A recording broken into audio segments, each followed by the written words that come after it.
दोस्तों, भारत सरकार के द्वारा 2022-23 का बजट हम लोग के बीच आ गया है। बजट एक आम आदमी से लेके अमीर लोगों तक के लिए सबके लिए इम्पोर्टेंट रखता है। इस वीडियो में हम लोग जानने की कोशिश करेंगे कि एक मिडिल क्लास आदमी के लिए, एक मिडिल क्लास फैमिली के लिए बजट हमारे लिए क्या क्या लेके आया है। इस बार का बजट भारत सरकार किस तरह के ऐलान बड़े बड़े किए हैं और किन किन छोटे मुद्दों पे भारत सरकार ने ध्यान दिया है। आइए करते हैं इस वीडियो में पूरा बजट का एनालिसिस और समझते हैं छोटी छोटी बातों को। नमस्कार दोस्तों, मेरा नाम है आयान कुशवाहा। चलिए इस वीडियो को शुरू करते हैं। वीडियो शुरू करने से पहले मैं आप लोग से अनुरोध करता हूं, एक रिक्वेस्ट है कि वीडियो को पूरा अंत तक ज़रूर देखिएगा, क्योंकि अगर आप पूरे अंत तक देखिएगा नहीं तो मैं क्या समझाना चाह रहा हूँ इस वीडियो में आप लोग को बिल्कुल भी समझ में नहीं आएगा। अगर आप बीच में ही छोड़ के चले जाएंगे तो शायद मैं अपनी एफर्ट को आप लोगों तक पहुँचा नहीं पाऊँगा। मैं जो बोलना चाह रहा हूँ वो आप लोगों तक सही से कनेक्ट नहीं कर पाएगा एक दूसरे में। मैं आप लोगों से उम्मीद करता हूँ कि इस वीडियो को पूरा अंत तक देखिएगा। उसके बाद आपको जो पसंद आए लाइक, सब्सक्राइब, शेयर जो भी आपको करने का इच्छा वो करें या ना करें, लेकिन मैं आपसे एक रिक्वेस्ट ज़रूर करूँगा कि इस वीडियो को पूरा लास्ट तक ज़रूर देखिएगा दोस्तों। दोस्तों, ये पूरा बजट कितने का आया है वो मैंने डिस्क्रिप्शन में डाल दिया हुआ है कि पूरा बजट कितने का है और कौन कौन से सेक्टर को कितने रुपया अलॉट किया गया है। आप एक बार डिस्क्रिप्शन को भी चेकआउट जरूर कर सकते हैं। तो इसमें पहले पॉइंट पे बात करते हैं कि पीएम आवास योजना के तहत 48,000 करोड़ रुपया इस बजट में पास हुआ है, जिसमें 80 लाख मकान बनने की बात कही गई है। दोस्तों, जब ये बात आती है तो हमें ये भी समझना होगा कि पहले भी 2015 में जब चुनावी पहला बजट आया था इन लोगों का, तो उन लोगों ने कहा था कि हम हर एक घर, मतलब हर एक फैमिली को एक घर दे देंगे और अभी तक पूरा हो जाना चाहिए था। शायद अभी भी अगर 80 लाख मकान बनाने की बात किया जा रहा है तो मुझे ऐसा लगता है कि वो पूरे जो पहले के वादे थे वो पूरा नहीं किया गया। इस वजह से अभी भी 80 लाख की बात किया जा रहा है या 80 लाख मकान बनाने की बात की जा रही है। लेकिन पहले के तो वादों को पूरा नहीं किया गया, लेकिन इस बार देखते हैं कि क्या भारत सरकार 80 लाख जो घर बनाने की बात कह रही है वो इस बार क्या पूरा कर पाएगी। वो तो अब 1 साल के बाद ही हम लोग को पता चल पाएगा। इसमें दूसरी पॉइंट कही गई है कि हम अगले 5 साल में 60 लाख जॉब देंगे या जनरेट करेंगे।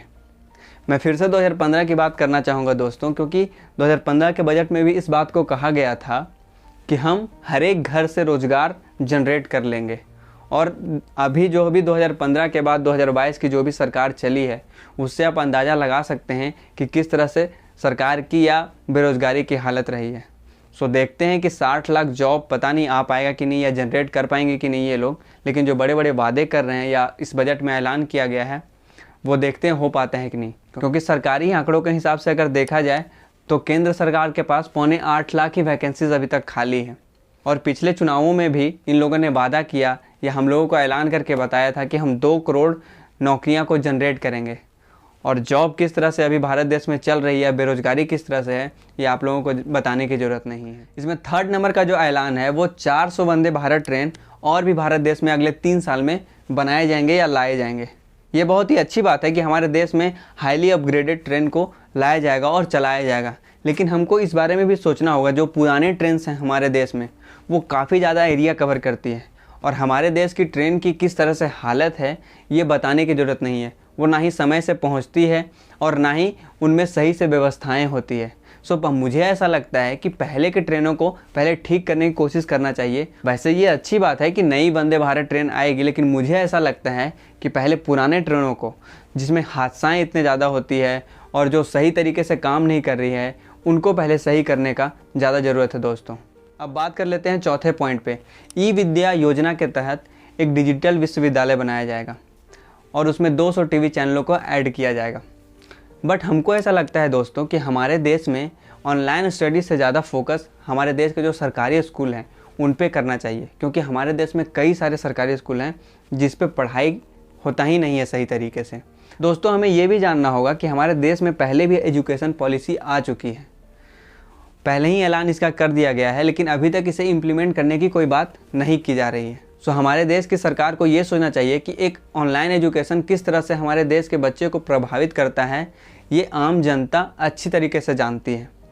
मुझे ऐसा लगता है कि अपने देश के जो सरकारी स्कूल हैं उन पे भारत सरकार को ज़्यादा फोकस करना चाहिए, क्योंकि हमारे देश में जिस तरह से सरकारी स्कूल में पढ़ाई होती है ये हर एक बंदा जानता है, हर एक इंसान जानता है। अगर एक मिडिल क्लास आदमी है तो मैं पूरे देश की बात करता हूँ, कोई भी अपने बच्चे को सरकारी स्कूल भेजना नहीं चाहता है, लेकिन बड़ी हैरानी की बात है कि हर एक मिडिल क्लास आदमी इन स्कूलों में जॉब करना चाहता है, क्योंकि वहाँ पढ़ाने के लिए तो कुछ होता नहीं है, लेकिन अच्छी खासी वेतन उसमें ज़रूर मिलती है दोस्तों। सो मुझे ऐसा लगता है कि ये योजना लाने से अच्छा रहता कि अपने सरकारी स्कूलों पे ज़्यादा अच्छे से ध्यान देना चाहिए था भारत सरकार को। इसमें 5th पॉइंट पे बात करते हैं कि 2 लाख आंगनबाड़ियों को अपग्रेड करने की बात कही गई है। सो मुझे ऐसा लगता है कि बहुत ही अच्छी पहल है ये कि 2 लाख आंगनबाड़ियों को अपग्रेड किया जाएगा, क्योंकि हमारे आंगनबाड़ी का जो स्थिति पूरे गाँव में है, पूरे भारत देश के हर एक गाँव में आप देखिए, वहाँ बच्चे को जिस तरह से एक बच्चा, जो छोटा बच्चा आंगनबाड़ी में जाता है और उसे ग्रोथ की ज़रूरत है, मुझे ऐसा नहीं लगता है कि कोई भी आंगनबाड़ी में हमारे देश के बच्चों को उस तरह से ख्याल रखा जाता है जिस तरह से उनका ख्याल रखना चाहिए एक आंगनबाड़ी केंद्र को। सो मुझे ऐसा लगता है कि बहुत ही अच्छी पहल होगी कि आंगनबाड़ी को अपग्रेड किया जाएगा और उसमें अच्छे तरीके से ध्यान दिया जाएगा। एक्चुअली इस पर बात ही किया गया, ये बहुत बड़ी बात है दोस्तों। बात करते हैं दोस्तों 6ठे पॉइंट पे। हमारे देश की जो टैक्स थी, इनकम टैक्स थी, वो ना ही घटाई गई और ना ही बढ़ाई गई। वैसे कोरोना के बाद सभी लोगों को उम्मीद था कि टैक्स में डिडक्शन हो सकता है और बहुत लोग उम्मीद लगाए हुए थे, लेकिन बड़ी बात तो ये है कि कॉरपोरेट टैक्स थी उसे 18% से अब 15% कर दिया गया। शायद बड़ी बड़ी कंपनियों को हेल्प मिल जाएगा। मुझे ऐसा लगता है कि छोटे लोगों को हेल्प की ज़्यादा ज़रूरत थी। निर्मला सीतारमण जब बजट के बाद अपने प्रेस कॉन्फ्रेंस में आई तो उन्होंने कहा कि अगर हमने टैक्स घटाया नहीं तो बढ़ाया भी नहीं। लेकिन फाइनेंस मिनिस्टर को ये भी देखना चाहिए कि उनके ही सरकार ने जिस तरह से महंगाई को बढ़ाया, अगर आप पेट्रोल ले ले या इसेंशियल चीज़ों को ले ले, खाने पीने से लेके पेट्रोल डीजल के भाव को देखा जाए तो उसमें ये भी कहा जा रहा था कि आप देश को सहयोग कर रहे हैं और काफ़ी पैसा हम कोरोना के बाद इसी पेट्रोल डीजल से ला रहे हैं। सो सिर्फ पेट्रोल डीजल की बात नहीं है दोस्तों, हमारी छोटी से छोटी चीज़ों भी महंगा हुआ है। तो टैक्स के द्वारा तो मुझे ऐसा लगता है कि कुछ डिडक्शन करना ही चाहिए था। इससे ये भी पता चलता है कि मिडिल क्लास आदमी ही पूरा देश चलाने का जिम्मा लिया हुआ है, इसमें सरकारों की कोई हाथ नहीं रहेगी। मतलब कोई भी बड़ी बात हो या छोटी बात हो, सभी मिडिल क्लास ही आदमी उसका भरपाई करेंगे। 7th पॉइंट पे बात करते हैं। RBI और भारत सरकार डिजिटल करेंसी लाने की बात कर रही है इस बार। देखते हैं कैसा पहल रहता है और किस तरह से लोगों को इसमें बेनिफिट्स पहुंचाया जाएगा। 9th पॉइंट पे बात करते हैं डिजिटल वर्चुअल एसेट्स जैसे कि क्रिप्टो करेंसी।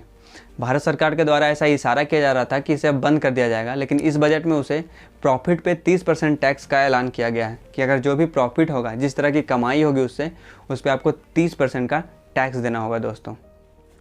10th पॉइंट पे बात करते हैं 5G सेवाएं शुरू करने का ऐलान किया गया है इस बजट में। और लास्ट 11th पॉइंट पे बात करते हैं 2022-23 में 25,000 किलोमीटर नेशनल हाईवे बनाने का ऐलान किया गया है, जिसमें 20,000 करोड़ रुपए उस बजट में उसे दिए गए हैं।